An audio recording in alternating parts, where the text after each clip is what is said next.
But the other thing was that um, when big names came through Utah to work in Salt Lake, um, they didn't travel with openers. So they would hire a local opener to open for those people. And there was only a half a dozen of us in the state that were any good. So I opened for Sam Kinison and Judy Tenuta and Margaret Cho, and like Wow. and all kinds of people in like my first 2 years of comedy.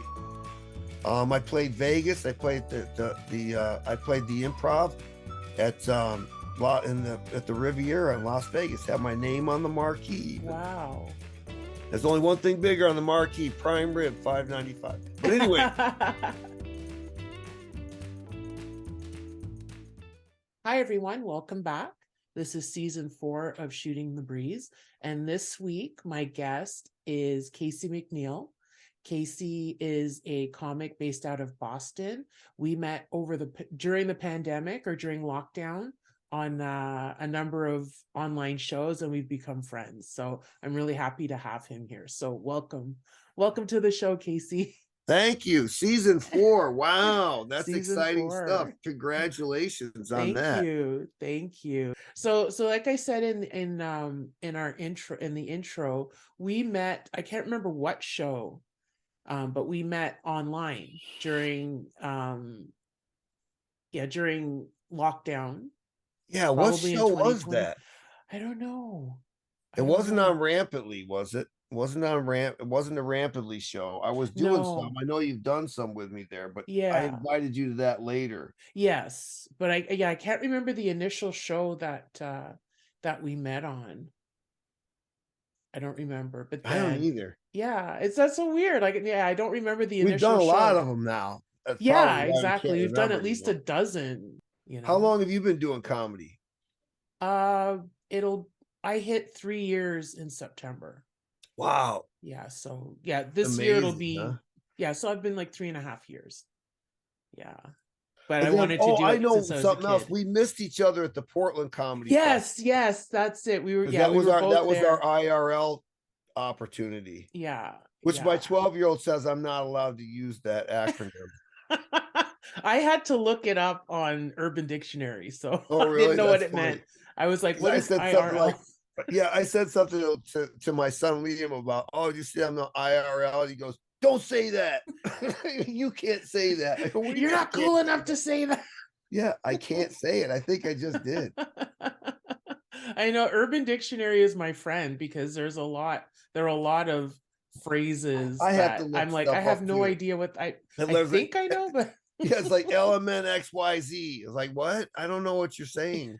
But you know and it what's interesting is I've heard from teachers and stuff that students have started to turn in like reports that have text speech and stuff in it. really, Yeah, like oh because my it's such God. so common, and they get warped or whatever about it. At the same time, I see society morphing into whatever it's going to be in the future. They're just going to start using less Yeah. stuff.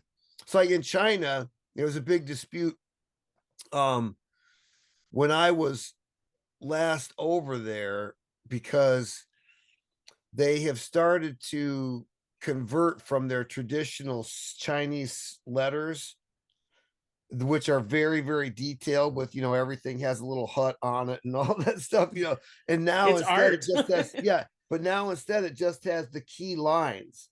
And I asked my Chinese friend, she said, well, what it means is that the gist of it is, so it's not like the literal thing written down, and yet it's replacing all of their written signs. And so there's a big controversy because old school people want want a grass hut and everything, Mhm. and the new people are like, no, we understand what it means, so why bother doing all that? And that Uh, happened before all the acronymy stuff started with the social media. And so I just see that trend where I'm like, communication is what it is. yeah, it's gonna And morph into something that we can't even imagine yet. yeah, Yeah. let it, Yeah. uh, even even 100 years ago, or a little more, I guess, but not much more. 120 years ago, I suppose.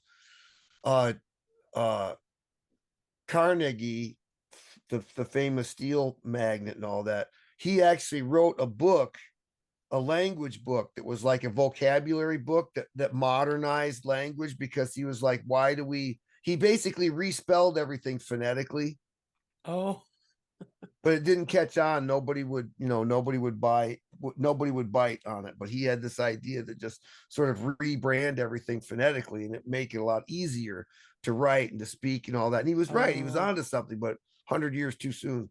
like spelling phone with an F instead of Right. PH, like that kind of thing. Yeah, yeah, exactly.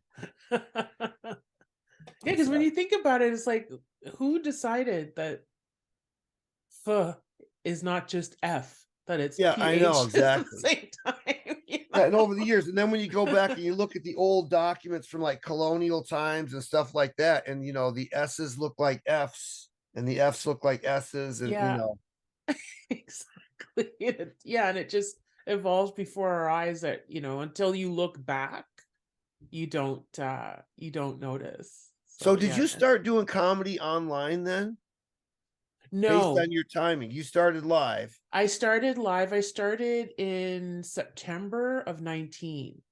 So I was about 6 months in, right? and I think I had done about maybe 7 or 8 sets at that point, and then everything locked down. And I was just starting to get momentum, and then it shut down. And I was like, what am I gonna Uh, do? What am I gonna do? Like, I want to keep this going. So I think I was early enough in to pivot to online, because I was still learning and still developing and stuff like that. That I just pivoted to online, because I think I started doing regular online shows maybe midsummer, because everyone's still trying to figure out like the technology, and people yeah, were right. realizing that Facebook Live doesn't work because it's one way. And then Yeah, Zoom right. came in, and just different people were trying out different technologies and stuff. Yeah, I somehow got on pretty fast, because I was in the Boston Comedy Festival, and that year was online, Mm. and so they actually gave us a workshop on doing comedy on Zoom, like to Oh, make it wow. good, like how to shoot yourself and blah blah blah. I don't really follow a lot of that stuff anymore, and a lot of people don't, but but it took a lot of doing the Boston Comedy Festival online was the hardest thing to do, like right away, the very first things that I did online. And so I got over my discomfort with it, right away. But what was Yeah. great about doing the comedy online was that I met people like you. I met people all over the world, Yeah, same. and then I went and met them and did their live shows and stuff later on, people in Texas and California and all over the Okay. place. Yeah. I Yeah. value those. I value those. I also, some people go, oh, Zoom this, Zoom that. It's just another medium. It's like test yourself in another medium. It's like doing Exactly. television is not the same as doing stage work, and doing, improv is not the same. It's all, I figured, hey, I want to try and make this thing work. Yeah, It's like there's exactly. jokes I can't do in Zoom that I can only do on stage, and there's jokes that I can make work in Zoom That may not as like work a on mug for stage. the camera and stuff. I Yeah. can't do that on stage. Right, right. And So why not test your funny in exactly, every form that you exactly. can? Yeah, and I think, even though, like, I wish like pandemic hadn't happened and we didn't have to be locked in and locked down and stuff like that, um, it it helped me. I don't think I Me would too. be at the level that I'm at right now without it, I know what you because mean. Like I yeah. wrote about 25 minutes of material during, the first year or something like that. Or more. I mean, there's a lot of throwaway shit, but I mean 20 minutes I could use. Yeah, and that's a lot of writing to get 20 minutes. That's a Yeah. lot of writing. Yeah. Yeah. Yeah. So I really valued those opportunities. And it's I don't know, I started in a completely different world. I started 30 years ago. Yeah, I was gonna ask you, like, when you got started. I started in the um late fall of 1990. Wow. I can't remember the day because I never thought I would need to hallmark it. You know what I'm saying? Some people are like 31 years and 2 days and 5 hours Yeah. ago, I stepped on stage for the Yeah, first like time. I'm Like, you like that. That's how remember my that? brain works. I remember like the moment. Like Like, that's wow, not me. All I remember was I can remember the season. You know what I'm okay. saying? Like And I I'm so remember weird. based I'm on, like, are you talking about the first time I tried it or my first show? Like which one? yeah, Like right. Yeah, because there's like exactly. 6 weeks between the two, but I go with Yeah, like right. my Well, first show. for me, it was both. It was both. I mean, it wasn't booked out, but it was both kind of the same. In the place where I lived, there was only one club. It was a 3-day club, a Thursday, Friday, and Saturday night club. And Thursday night was a night where they allowed the open mic people to replace what would be openers and features. Oh, okay. So it was like open mic people, and then the headliner would do their thing. And so only like, 5 guys got to go up. And it didn't matter when you showed up or whatever. They would pick the 5 that got to go and post a list, and that was it. And you didn't mess around at that kind of mic. You did whatever you thought was going to be great. At least I did. So I did like 3 minutes, and they asked me, they they well, at first I went to the club with a girl that I liked. My son was already born. I was divorced, and my son was like 10 months old. I was 31 years old when I started comedy. And I went to uh I went to a show with a girl that I liked, and I really enjoyed it. And I had that seizure where you go, "Oh, I could do that." And I had been an actor and a musician and that my whole life and stuff. So entertaining has always been, a part of me. And so I got up, I did 3 minutes. They thought I was okay. They said, come back the next week. I did 3. They said, you got 5 minutes. I said, sure, which I didn't.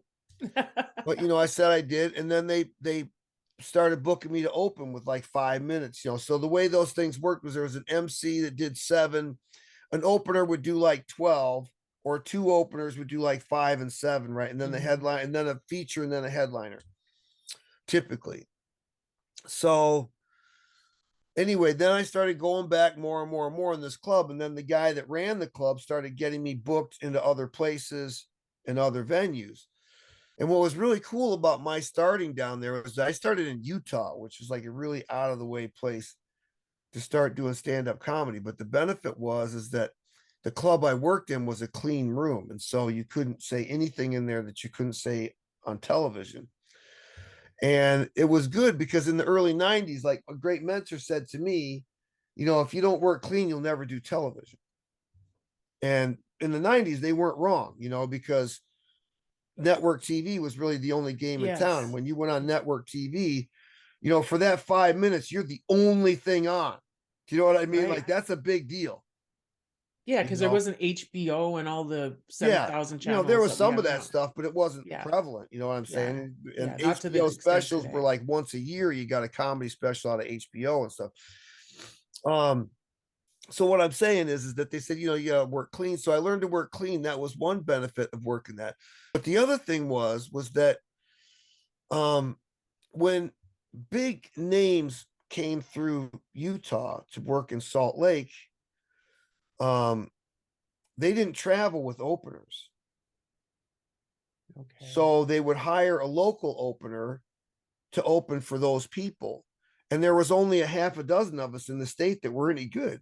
So I opened for Sam Kinison and Judy Tenuta and Margaret Cho Wow. and all kinds of people in like my first 2 years of comedy. I played Vegas. I played I played the Improv at at the Riviera in Las Vegas. Had my name on the marquee even. Wow. There's only one thing bigger on the marquee: prime rib, $5.95. But anyway,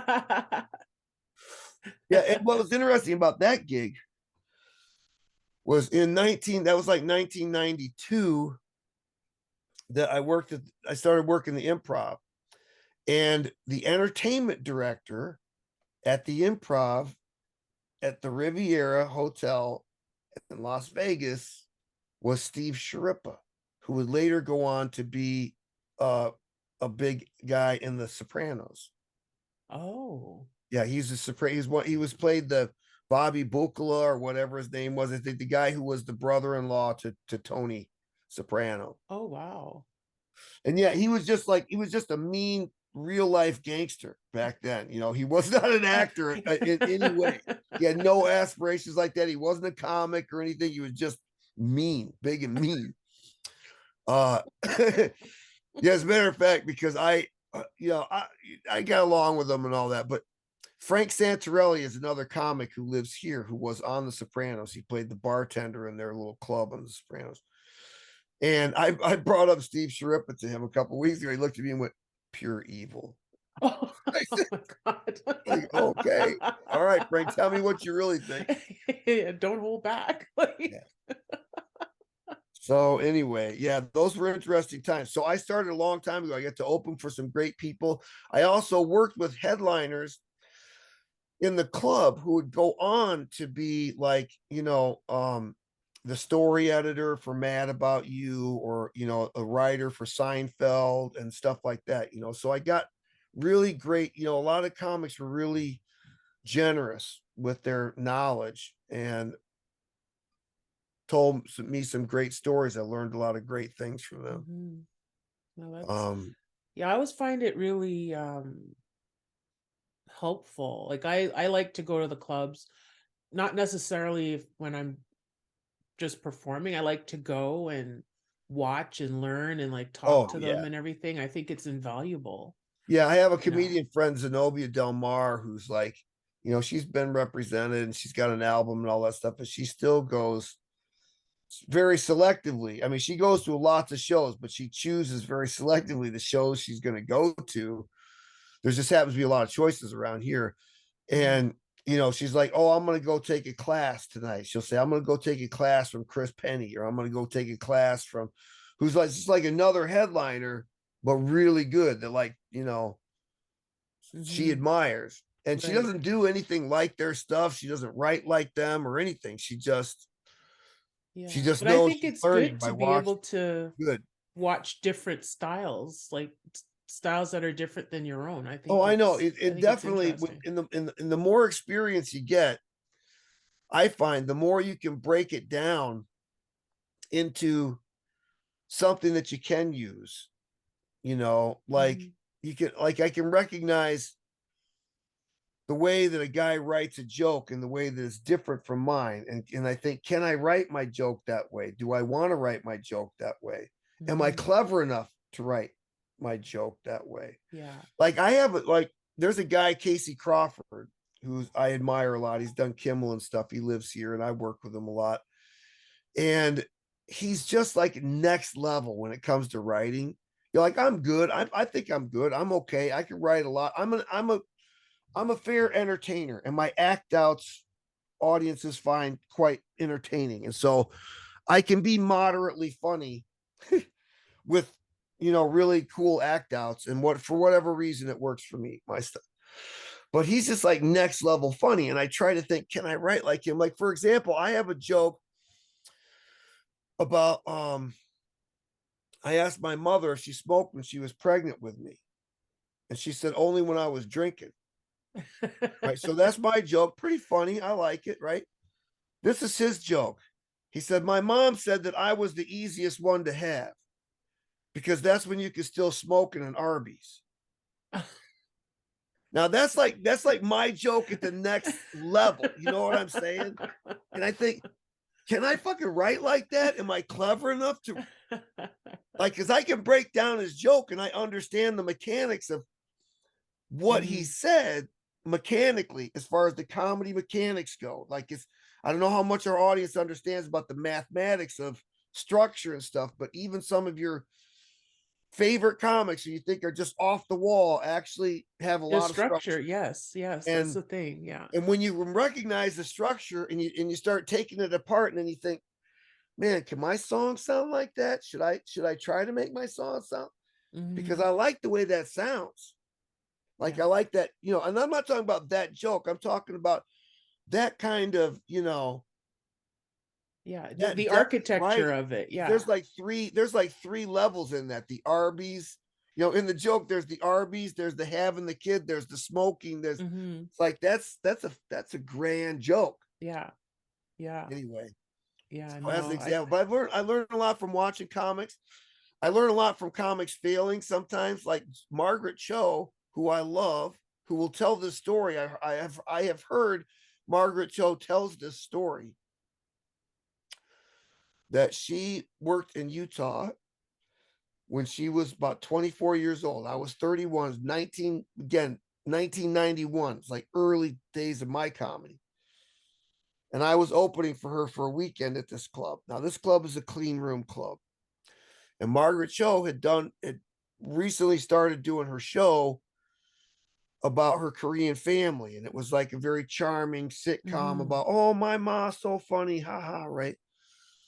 And I'm using the voice because I'm trying to make light of how she would see this situation.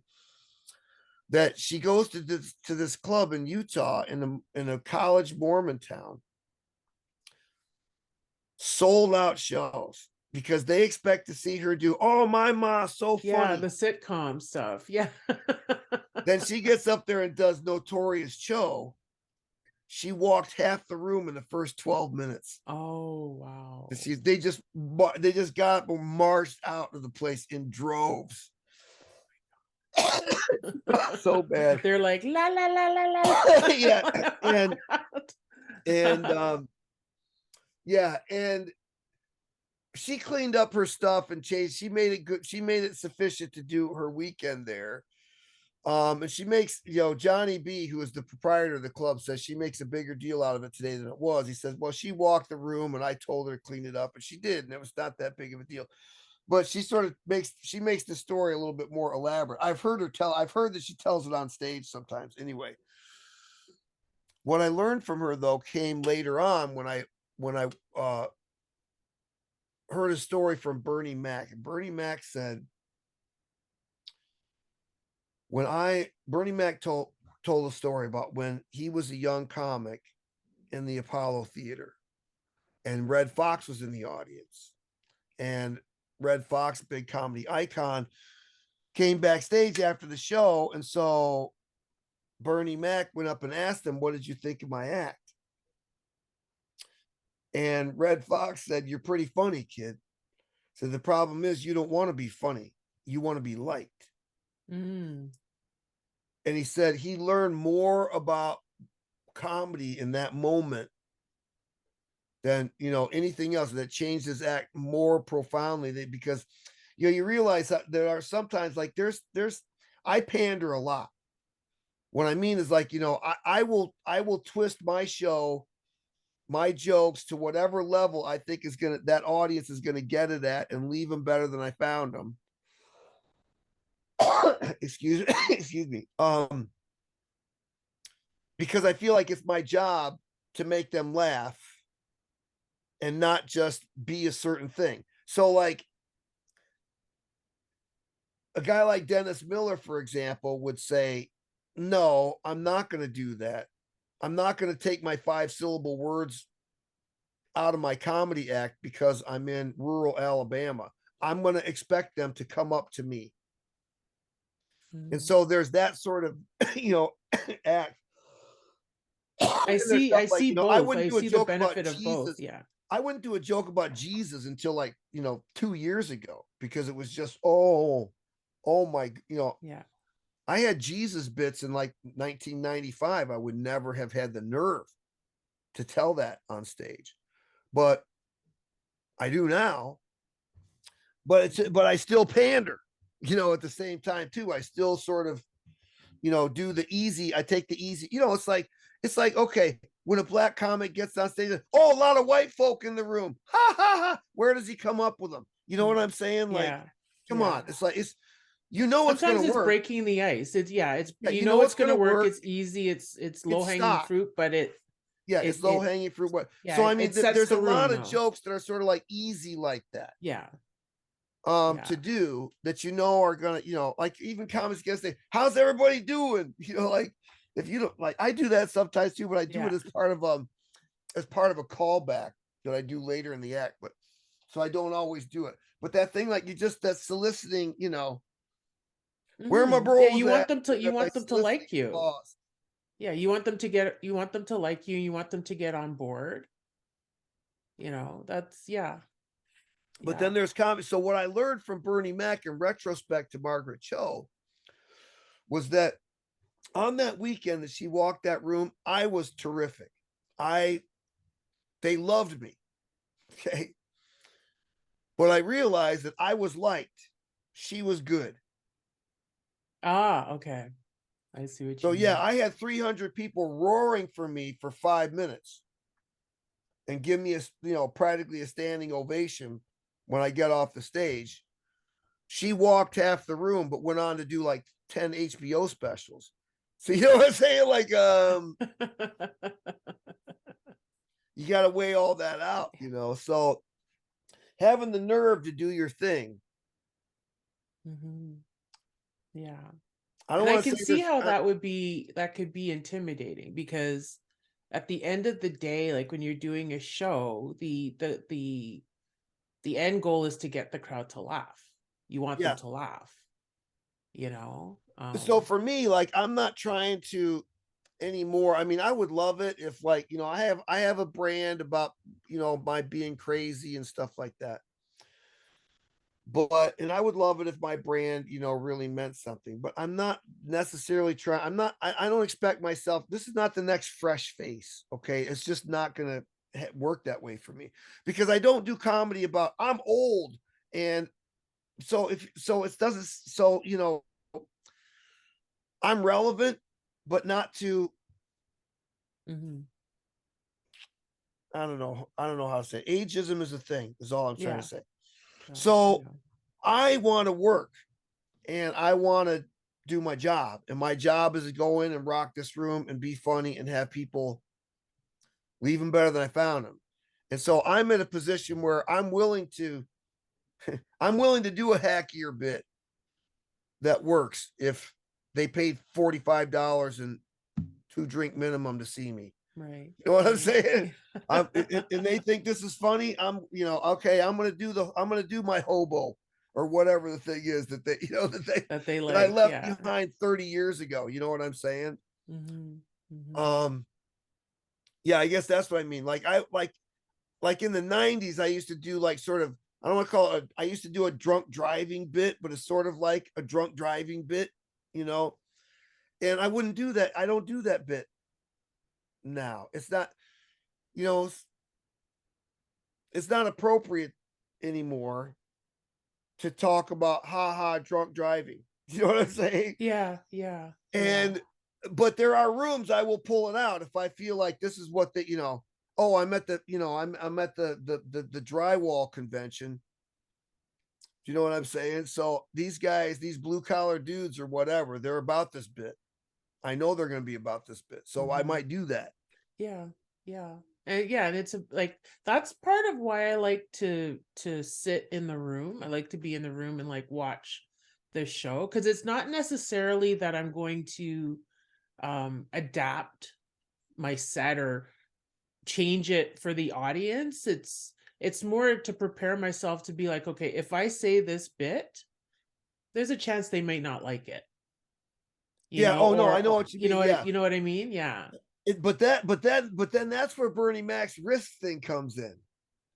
sometimes too. You know what I mean? And so this Yeah. is exactly what we're talking about. Mm-hmm. We're Yeah, sitting there's in a that audience and calculated we're risk. making decisions. We're making decisions about what they're Mm-hmm. gonna like, Yeah. Yeah, right? or how they're going to react and stuff. Right. Exactly. Exactly. But Exactly. I still think that that is a relevant way to go because, for example, I have a bit about OCD that I think is very good. It's very clever, and in the right audience, it is hysterical. In the wrong audience, it's like a bowling ball against a brick wall. It's just Yeah. nothing happens. Yeah. because they don't get it. And I don't want to say the joke is too clever for them, but in a way, it's sort of like it's not relevant enough to some audiences. And so that's a place where I go, hey, this is a brilliant joke, not for these people though. So I'm not just going to do the joke because it's brilliant, because it's not going to work in here. Yeah, because the goal, again, the goal is to entertain the people, get them laughing and stuff like that. So you want to do stuff that's right, that they're going to react to. It's like I don't know. It's like I always wonder, like, if, like, what would my style have been like if I started, in my 20s, sort of thing. Oh, like if I started in like the late 80s, early 90s. It's interesting that you mentioned that, because I had 30. I started in the 90s. I did pretty well, as I said. I did Vegas. I played a lot of good shows. I was in the NBC Tonight Show Comedy Challenge. I got a clip played on there for that, which I still cite as a credit. It counts. Yeah, it all but anyway, so I don't mention Jay Leno. There's Jay's time. I said, "Oh, Tonight Show," and I was doing all right. But then, I had child support to pay, and I got married again and all that stuff, and so I had to earn a living, and I got an opportunity to do seminars, because they said, well, we know that you're a lucid speaker because of this comedy, and that you also know this subject matter. So we want to send you all over the world. We'll pay you $500 a day and all your expenses. This is like, 1992. I'm like, I'm in. They sent me to Australia 6 weeks at a time, and New Zealand and South Africa and England. I'm all over the US. So I went everywhere, made a lot of money, but I wasn't doing any like small stage stand up. And then I moved into the public speaking arena where, I do funny keynotes now on like dealing with difficult people. And so it's jokes about weirdos that we deal with, like that we work with, and stuff like that, that everybody can, it's funny because it's true, like that people can relate to. Yeah. But it also has takeaways of how to deal with these assholes, so, and they pay a lot of money for those. So I spent the next 20 years doing that. And the comedy bar is set in a totally different level down in there, because they're the greatest gigs in the world. Like I missed the small stage when I was doing it. I missed the like regular old stand up. Yeah. But I shouldn't have, because it's like, my audience is gonna be 300 to 500 people sometimes at a time. The event has been paid for by somebody else for them to come, right? They get a day off of work or a couple of hours out of their job to come and listen to me. They expect to hate it. Yeah. And then they end up like, oh, this is fun. So anything better than that is like a win. So, you're a rock star to these people, because they didn't, they're not like, that's not funny, 2 drink minimum, they don't have that perspective that they invested a lot of money in something. and the person who paid you all that money only cares that the people are happy about it. That's the thing that makes them look good. So they don't care how good you are. They just care that the people are happy. Yeah, that the people are there and that they're enjoying whatever it is you're doing. Yeah. And so I did a ton of it for like 20 years in that. But I also developed a painkiller addiction that I had to beat. So yeah, it was bad. And I was high functioning though. And when I got off the junk, my public speaking life fell apart. The people that had me contracted, they canceled 30 days and 30 events in one day. Holy cow. Yeah. And so I had to like sort of This was as you were recovering that they canceled it? Oh, yes. Shit. Yes. Wow. So right, they were fine when you were like in the depths of addiction. Right. That's right. Because you were like, funny and all of yeah, they're like, stuff. yeah, we think something up with Casey. I think he's on the junction. They sure love him though. Yeah, they do. All right. So they just kept these, as long as I'm working, as long as it's working, they don't care. Yeah. Wow. But when I needed a little bit of understanding or compassion or whatever, that's not part of the business model, and that's okay. because that's business. But I had to rethink a lot of things because first of all, I had to figure out if I could get, how would I get up without the pills? And my wife encouraged me to get on cannabis. She doesn't smoke it, but sent me to the doctor to get on cannabis to get off because it's an exit drug from, the other stuff. I can't kill myself on it. So I figured, I never performed while I was on cannabis. Mm. So I said, shit, what am I going to do? So I decided that I was just going to puff as much as I could and go to open mics and like just get just absolutely really just push my limit as high as I could on being on cannabis and get up. It's just a mic, you know, until I could develop a steady ability to perform on a cannabis baseline that I always had. And I do, now, and that worked out okay. But that's how I started going back into small stage stand up. It was like 2017. So like I've been in the business 30 years and I've been in the business, 7 years. Do you know what I'm saying at the same time? Yeah. But Because I'm I know sure a it's a lot of very different, different business too. It's right. in I that know a lot time. of different angles of the industry. Mm-hmm. What's funny is there's a lot of stand-up comics that are like, man, we want to know how to do that public speaking stuff. Back in the time when I was public speaking, going, how do I get booked at Caroline's? Yeah. You know what I'm saying? Like Yeah. Yeah. The grass always looks greener, it does. But Yeah. most of the time, at the end of the day, the money gets the respect, I think. So Mm-hmm. so I still sell the jobs, but I only like right now I have like I'll do 12 days next year for the Navy. That's the only thing I have booked right now on it. Oh, wow. The public speaking stuff. On a base or on a... Yeah, on the Navy base in Newport, Rhode Island. Oh, wow. But they bring in the people from a lot of different places. So Wow. yeah, so I think this year maybe I'll start soliciting that some more. But the acting stuff I've been doing has been booming, and so Mm-hmm, that's true. Yeah, because I noticed you had gotten booked for a few acting gigs like yeah, over I had the 8 movies couple of last years. year. I had 8 movies I did, and I did 2 different TVs, 5 episodes, and 2 different TV series. Oh, wow. That's cool.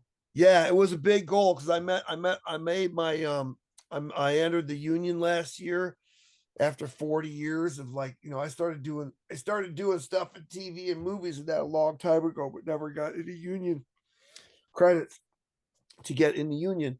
So I got in the union this year because I'm in the Boston Strangler movie that comes out in March. Oh, wow. Shameless Okay. plug for Boston Strangler. Yeah, Keira Knightley, Chris Cooper, Carrie Coons. And I'm excited about that because I do a lot of background work, but I'm often core background. So like in Boston Strangler, I'm a newsroom reporter. So every time Chris Cooper's in the scene, I'm with him because I'm Okay. one of the reporters in the room that Right. he's in all the time. You know what I'm saying? Okay. So it's like those are the kind of gigs you want to have core where you're like police station front desk guy. Where Because you're then in all the whenever they show the shots. police station, you got to be at the front desk because you're the police station front desk guy. You know what I mean? Or whatever. True. Courtroom True. juror. You're going to be in every scene the jury's in because you're one of the jurors. They can't replace you. Mm-hmm. Mm-hmm. It's like in Julia, slowly but surely the characters will gain momentum. I'm in HBO Max's Julia, and on season 1, I was put into uh, a core of being at the publishing place where they publish her books. And there's sort of a side drama that goes on there between the Judith Jones character, which is played by Fiona Glaskett, and the powerful Knopf publishing dynasty, which is represented in Judith Light and another actor, I can't remember his name, plays her husband. Judith Light was from like Who's the Boss and all Yeah, that. I remember. So Yeah. they Who's put the me in boss? as like a crony to Judith Light, where I sit right next to her at these boardroom showdowns that there's like only 6 of us in the room. And so whenever there's a boardroom showdown scene at Knopf Publishing, which seems to be frequent, I have to be there because I'm one of the guys who's her senior editor. Mm-hmm. So they Mm-hmm. call me back, and then they call me back, and then they call me back. And then season 2, they called me in to do another one of those scenes, and I went to wardrobe and for a fitting, and I expected them to do all the stuff they normally do, and they pulled my stuff out of the closet because they store it with my name on it now for Oh, the wow. character. So you see, like that, your character's starting to gain Yeah. identity. You know what I'm saying? Yeah.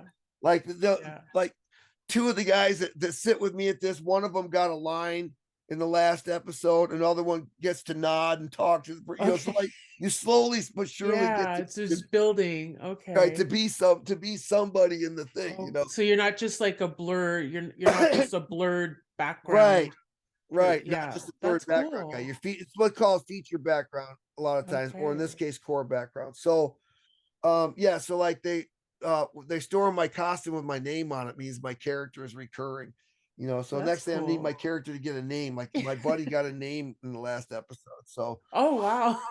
yeah, I'm serious. Like so then when they introduce me on stage, they say, "Oh, he plays Leo on Julia," or Right, something like that. right. Oh, Nobody that's so knows, nobody's cool. seen the show, nobody cares, but it's a nice credit to intro you Right, with. for sure, for sure. And I know a lot of quite a few comics in Ottawa where I am who do do a lot of background work. I don't know like the levels or the terms, but I know a lot of them work as like voice actors or Yeah. like Well, backgrounds in movies and the stuff like union that. pay is great because um I make good money, Mhm. on those sets. It's like if it's $500 a day is probably average set day, price for no Mhm. matter what you're doing, sitting around most of the time. Yeah, that's pretty good. That's pretty Uh, good. but I also accomplished some goals last year. I got to be in a superhero movie, I got to be a Spider-Man movie, which is not going to come out for like 2 more years. Um, and I got to do a Liam Neeson movie, which was another goal, and I crossed right in front of him in one big scene. So I'm definitely in that. That's awesome. Yeah, and in the superhero movie, I'm also one of the people where they're like, "Oh, we need to show that Madam Web is at the opera, right?" And so there's a lot of crowd scenes where you're the Gagler crowd going in the opera, the Gagler crowd coming out, the Gagler crowd mingling in the lobby, whatever.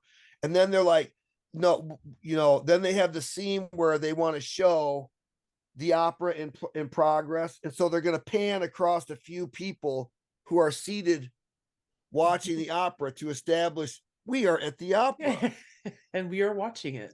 right? And I'm one of the guys who gets the Who who gets gets panned the across? pan scene. Yeah, where so there was only 3 couples. There was like 6 of us that were used to pan across to go. Here's people at the opera. And that's like I did 25 days on a Zendaya movie last summer, and I will be nothing but blurs and everything on that because they took like one scene one day and shot close-ups of a few people who are in the crowd of this tennis match, and all the rest of us would be blurs the rest of the time because Oh. like in a matter of like 30 seconds in the same scene, I'm in like 20 different spots around the thing because they do what's called tiling, where they'll put 25 people into a stadium and like they'll go out to Fenway Park, big baseball stadium. They'll take 50 people and put them in one rack of rows, one rack of seats, and they'll shoot that, and then they'll move them. Like copy and paste all over the place. That's right. And so they just move the people to the next rack of seats, and then they tile it so it looks like 100,000 people Oh, wow. that are there. It's just 50 used 10,000 times. Wow. So yeah, so I've done a lot of that. So you never show up at like I was in a movie where I was in the same scene. I was in the same scene 3 times as 2 different guys. Because one guy's like walking up the steps because it was tiled, while the other guy's still sitting there. It's like twins. Like Yeah. There is actually, there's a lot of lingo to learn. There's a lot of things to learn. And when you work at something like when I worked at Boston Strangler, I worked with Mark Ruskus, the director for that. And this guy was like, when he shot something, he would be like, okay, Casey, I need your elbow to just be about another inch over like this, because that's the shit. He would walk over to the desk where like Keira Knightley's sitting, and he'll move one book like a half an inch over to the like that particular this guy would be. And so the stuff like I need you to walk across the room but hit this exact spot every time. So there are things that you have to learn. Yes. And how to pantomime talking for hours, because like you say, varicose veins and watermelon. Yes, I heard with watermelon with like singing, if you're mouthing the words, if you're singing, that Yeah. it mimics other Yeah, it's words. I didn't know watermelon. about We what's the said other word? watermelon and varicose veins. Varicose veins. So you just pantomime your mouth going watermelon and varicose veins and watermelon and varicose veins. Yeah, because if you just go, if yeah, you're just it moving looks your mouth, stupid. it doesn't look real. And if Oh everybody's wow. trying to like be the talker and do the a lot of the it's overdone, and you never want to be next to the overdoing it person. Like I'm always trying to be subtle, so I'm not that worried about that. But there are people that like they're so terrible that they take them out of the scene, and they'll take you out with them because they paired you with the person. It's not your Right. fault. Oh, okay. Just guilt by association. So So yeah, you yeah, have to right, go out exactly. So too. let's say you and you go stand over there and act like you're, buying something, and then they'll be like, so they go, okay, you two get out of the Yeah, scene, get the hell out. because that guy's lame, and you can't go. It's just him. Leave me. So you sort of learn the people that you don't want to be around or nearby or whatever. But I learned like doing that Boston Strangler that, over the course of those 20 days that, they want you to hit marks and they have to do things. You want you to do things just right. And when you're in core and background matters, because like when background people are good, you never notice them. If they're shitty, they ruin everything.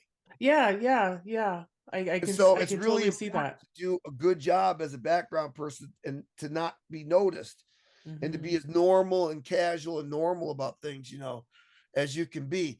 I remember though, I had another little great story. As long as we're podcasting, great stories. I have a Quentin Tarantino story. Indirectly, I worked for this assistant director frequently because here in Boston, okay, there's like a crew that do the different projects around town. So it's not uncommon for me to be with the same wrangler, which is like the person who tells you where to go and all that stuff, same PAs and the same assistant directors I work with a lot. And assistant directors are usually the people directing background or feature background or whatever. Anybody who's not the main actor. And he told me a story about working on Django Unchained. And he said, when I worked on Django Unchained, Quentin Tarantino came over to the background people that I was working with. And he said, listen, he said, I'm making a movie over there. It's fucking brilliant. He says, I want your little movie to be fucking brilliant too. And so like that is the coolest thing in the world for the director to come over and go, your acting matters. Yeah. It's In important. this. Yeah.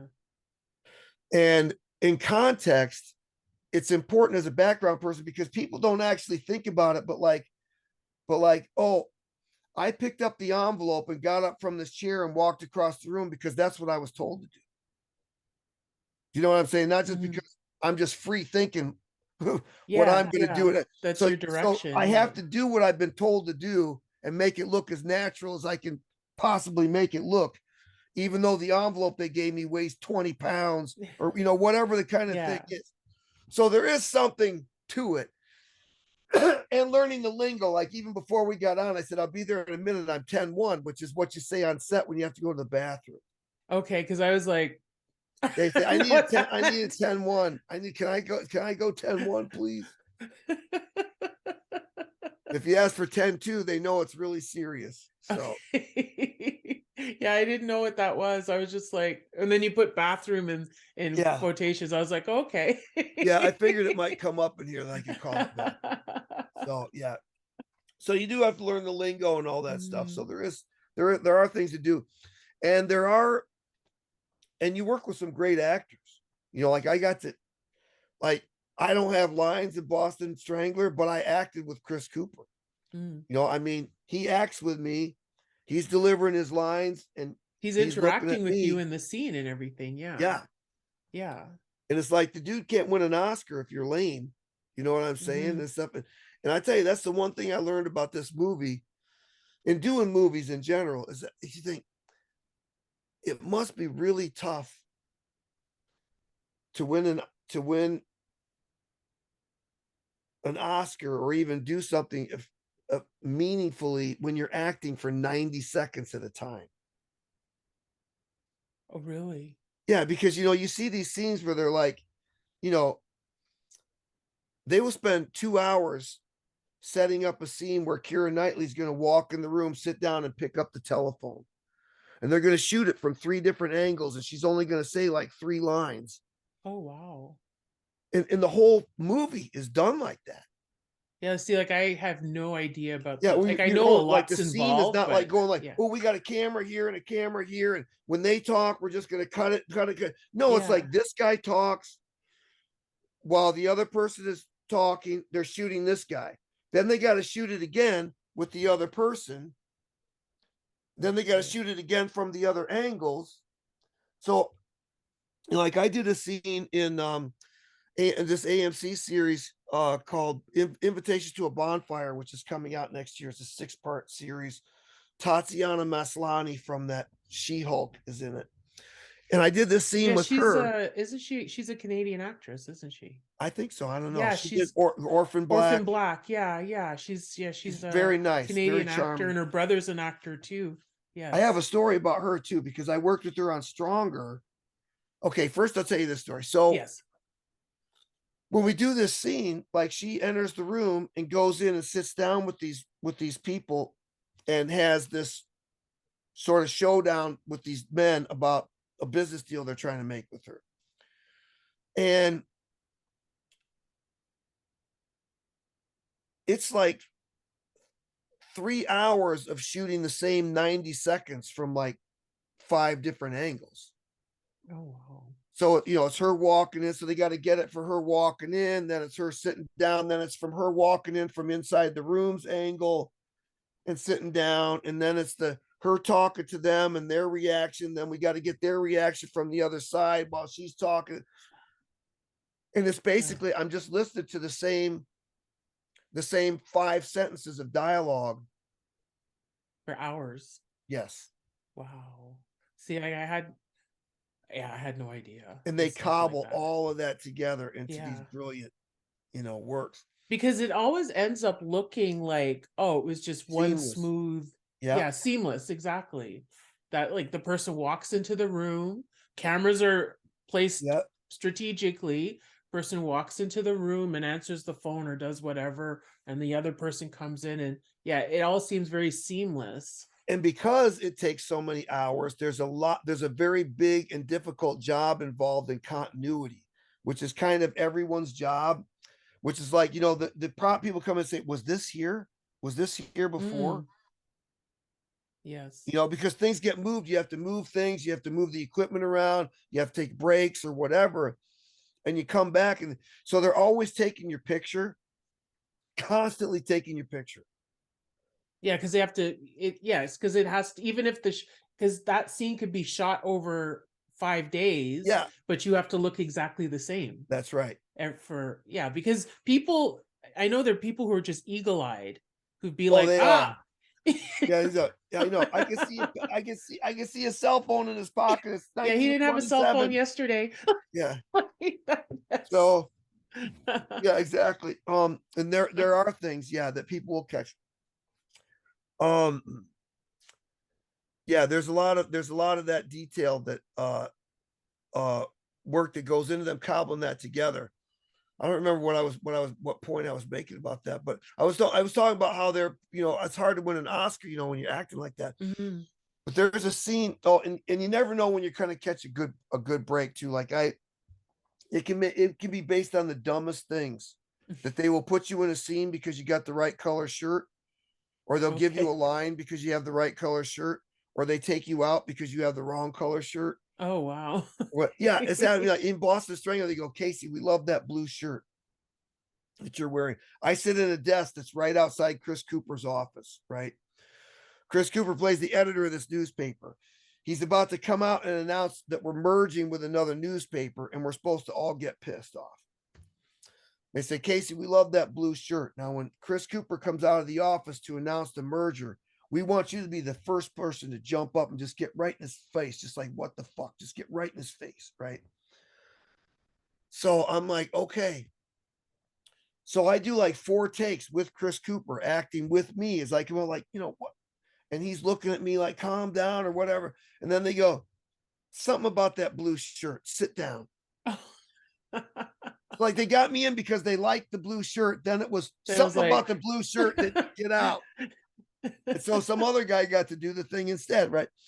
But like I said, acting with Chris Cooper was cool because in this scene, like he comes out, and I noticed when he delivered his line, he said, okay, he says, all I know is this is part of the end of his speech. All I know is I've got 27 reporters coming in here this afternoon. So we're all going to have to make room. And when he says this line, he looks at me on exactly the same word every time he did it 7, 8, 9 times. And every time I was there for him. Do you know what I'm saying? So like, I'm like, son of a bitch, I'm acting with Chris Cooper. Like Yeah. I'm making this work for him. Right. And then he's the kind of guy that'll sit down next to you too, during the breaks or whatever, and you know, and chat and he's really super nice. He actually lives in Kingston, Massachusetts. Here.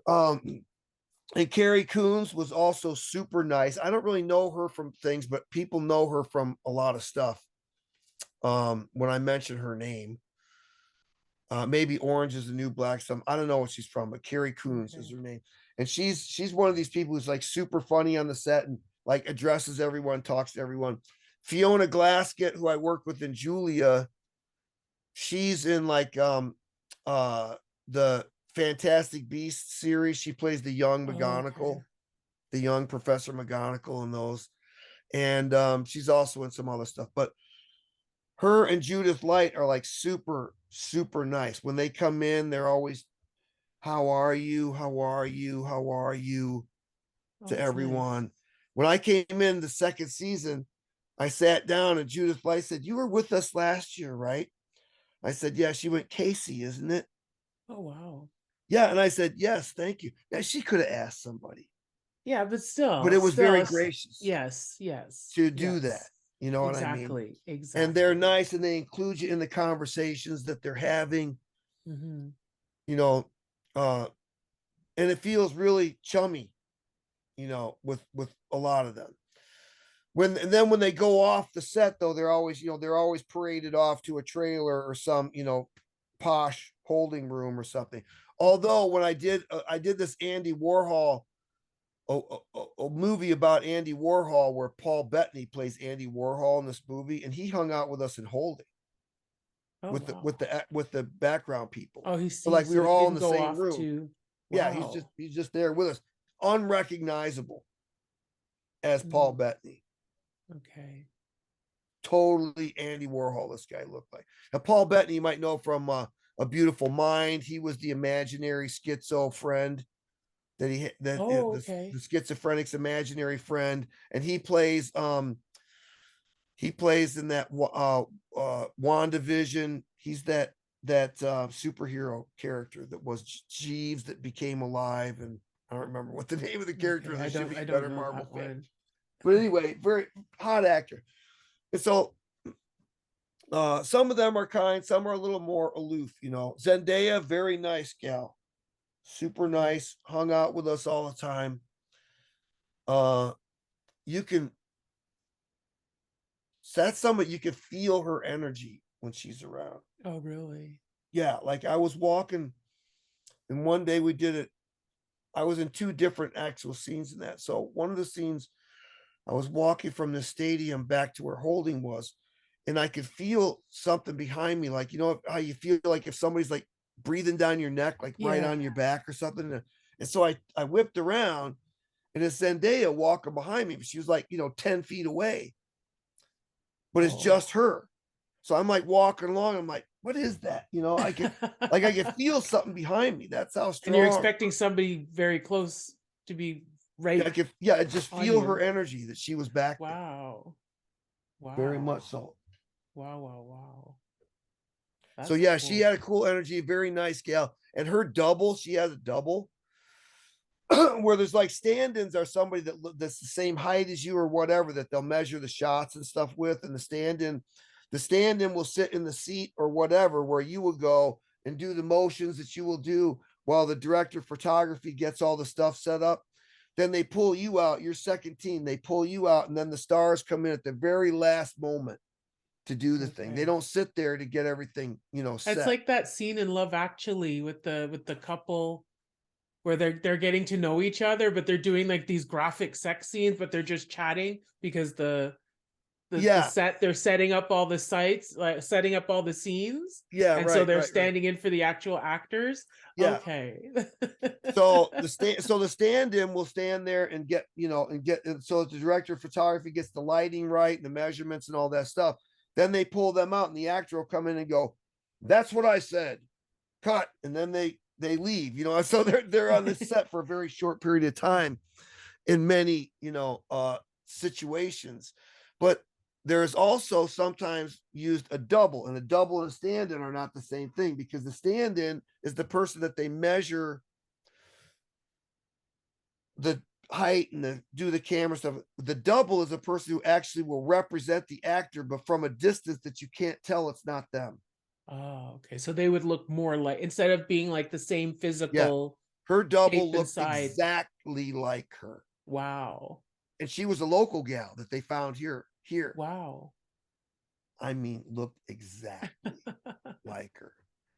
Like Wow. there was one of the guys who was like a driver, one of the driver guys, this teenager knew that he was working on this movie with Zendaya, whatever. He's like, God, if I could get a picture, for my kid. So we arranged to have a picture with the double, with the double, Right. because she looked just like her. She just Like, looked just who like her. cares? Wow. It's the kid. Let them have their Yeah. thing. You Yeah. know, like I do a lot of period stuff, like the Boston Stranglers from the '60s, Hmm. Invitation to a Bonfires from the '30s. I did a lot of '50s and '60s, and a lot of period stuff in this past year, where they have the wardrobe. And what's great is Hmm. that I can come to the set like this. I can come in sweats and Yeah, you because they're know gonna dress you. Yeah, they're gonna. in the morning. It's like Yeah. nothing. My hair. I don't need to do anything. They're gonna do everything, Hmm. for me. Hmm. And Hmm. that feels nice. Yeah. That's fun. Yeah. A little But you bit should of definitely do wardrobe. more of it. It grew for me. I started Yeah. doing more again, like, about 10 years ago, then 5 years ago, more than 3 years ago, really took off. Last year, Hmm. I had my best year ever. That's cool. Yeah, because I keep an eye on that same group that where I got that first one, but I know a lot of the majority of the postings, it's either experienced or you have to be in the actors union, and I'm Yeah. not in the actors Well, union. here they have a certain amount of parts that got to go to union people. They even have sometimes speaking parts that have to go to local union people. Mm, And what's cool about Boston now is that they passed a law here that's similar to a law in the state of Georgia in the US, where they give a break to the film people on their taxes, or some kind of thing that makes it very desirable to shoot movies here. So they'll shoot mhm. here as New York, Right. and just Yes. make the cabs with say New York on the side of them or whatever. They do that for Toronto. Used to be the Yes, big place they would Toronto's do that huge with. for that. Yeah, and they do Would it be in in New Ottawa York. as well. But yeah, Toronto has been the backdrop for So a lot now, of based on movies. that law, the amount of work is around here is just incredible, and the Hmm. amount of opportunities for speaking parts is good too, because if they make a movie like The Departed or something like that, you're going to have a Clint Eastwood and you're going to have like three major characters, and then everybody else with a speaking part will be cast from here. I think that's good. And I so think almost that's all really the good. movies from around here are kind of like that. And so, Hmm. and then I'm not far from New York as well. So once I can't work in New York now because I'm not in that union. I have to pay more money Okay, you have to to be get in in the that national local. union so that I can work LA and New York. Um, but once I do that, they have some great stuff shooting down there. Like I missed Marvelous Miss Maisel. I wanted to do that, but they still Oh, that have would have been there's cool. background for Nora from Queens, and they're Hmm. pulling people to do lines and stuff like that all the time. So I'm hoping this year is going to be a bigger year. I'm sure it will be. I'm sure it will be. Well, this has been an amazing I um did all the talking. discussion. No, as that's exactly what I want. Because I'm always worried that I'm talking too much, but no, this was I invited you here to talk. So mission accomplished. Now I have a segment of the show that I just call it crazy questions, Yeah, where let's do it. where yeah, so I'm going to ask you we'll probably do like two or three questions. You give me a number between 1 and 249, because I deleted a question by accident, and I'll ask you the corresponding question. Okay, And yeah, 137. 137. Okay, let me I have to say roll something over. chewy, right? Can't just What? Okay, 137. Okay. What's something I would never guess about you? something you would never guess about me. Um, you would never guess about me that I was once a private detective. Really? Yes. Wow. I Wow. uh I actually yeah, I had an interest in that stuff, and I was a private detective and a licensed private investigator in the state of Arizona when I was in my 20s. And basically my job was not that glamorous. It was like I would find witnesses for attorneys that needed to subpoena people, so I would find their Oh, okay. witnesses and stuff for them.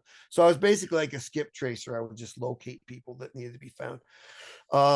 Sometimes escape criminals and stuff, though. That was interesting.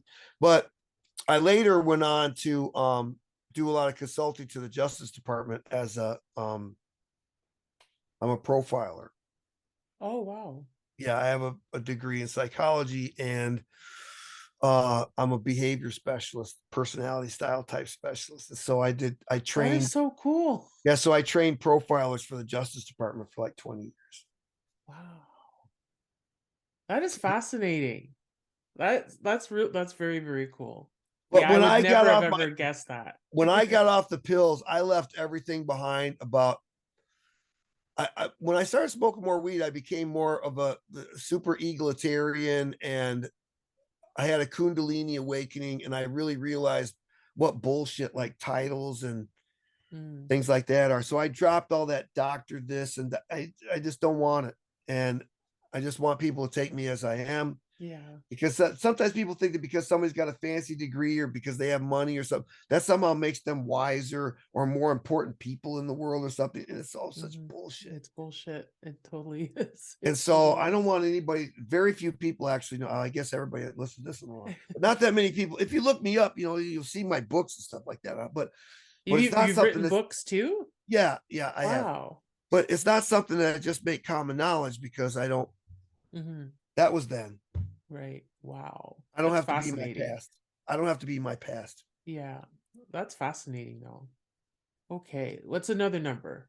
220. 220. Okay. 220 is, what's the strangest dream you've had? The strangest dream that I've had.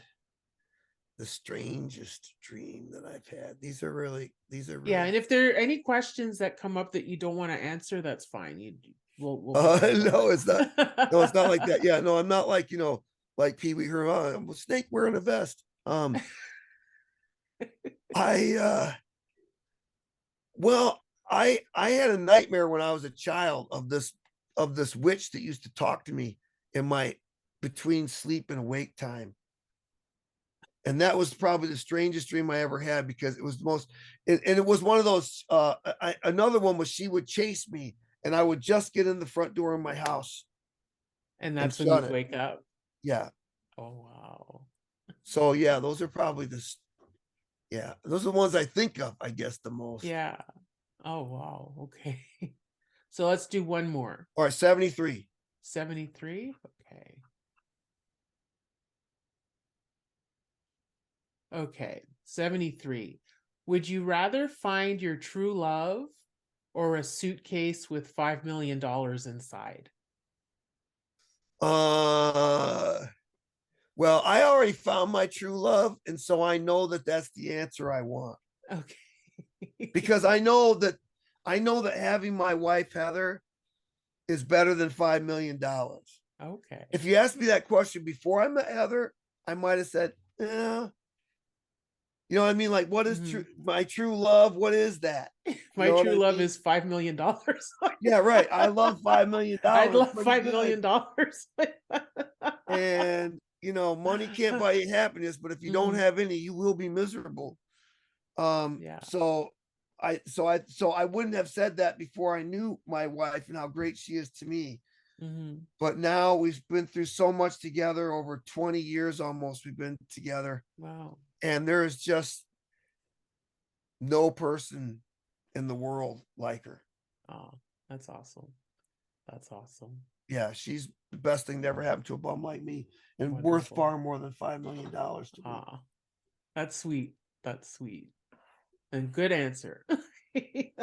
Well, Casey, thank you so much. My This pleasure. it was a pleasure talking to you, and I miss seeing you on shows all the time, because I'm not doing um I'm not doing online shows as often anymore. So, even though we communicate through Facebook and stuff like Yeah, that, it yeah, was yeah. really lovely to actually sit down and talk to you today. So It thank was you so my much. pleasure. Absolute pleasure. I love talking to you. And we got to remedy this problem about doing more shows on Zoom. Exactly. Yeah, we gotta do more, because it's beneficial. It's a great medium, and it's like you were saying earlier, it's not a bad thing to have a new skill, you know, That's right. and to do what we do in a different medium. So I'm That's always right.